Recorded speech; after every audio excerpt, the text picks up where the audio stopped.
याला बिन मुर्रा की कहानी सुनिए। फरमाते गज़वे से हम वापस आ रहे थे, रास्ते में पड़ाव हुआ तो हुजूर एक दरख्त के नीचे इस्तराहत फरमाने के लिए लेट गए और मेरी ड्यूटी ये थी कि मैं तलवार लेके हुजूर का पहरा दूं। मैं खड़ा हो गया, बाकी लोग भी सो गए, तो मैंने एक मंजर देखा कि दूर सहरा में एक दरख्त था जो हिलने लगा।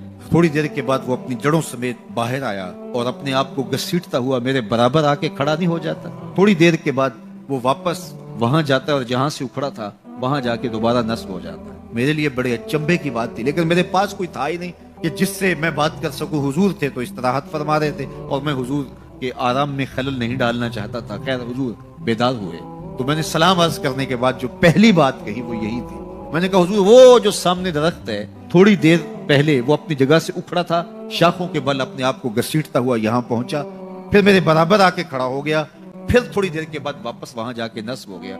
ये जब कहानी सुनाई तो मेरे हुजूर ने ताज्जुब नहीं किया, अच्छा कैसे हुआ, कैसे आया, इतना वक्त लगा, कितनी देर हुई, कोई सवाल नहीं किया, बल्कि फरमाया याला बिन मुर्रा ये दरख्त है, इसने रब से इजाजत चाही थी कि मालिक तेरा महबूब नेड़े आया है, सलाम न कर रहा हूँ। अल्लाह ने इसको इज़्न दे दिया था, ये मुझे सलाम करने के लिए आया था। दरख्तों के कलेजे भी तड़पते हैं कि हुजूर को सलाम किया जाए। वो कहानी तो आप नहीं भूल सकते जब एक आरबी ने कहा कि हुजूर मैं आपको नबी तब मानूंगा अगर वो दरख्त आपकी नबूवत की गवाही देगा, आप अगर उसको बुलाएंगे। तो मेरे हुजूर फरमाते हैं मैंने क्या बुलाना, जाके तू ही कह दे तुझे अल्लाह का रसूल बुला रहा है। दरख्त अपने आप को घसीटता हुआ हुजूर अलैहिस्सलाम की खिदमत में हाजिर हो जाता है।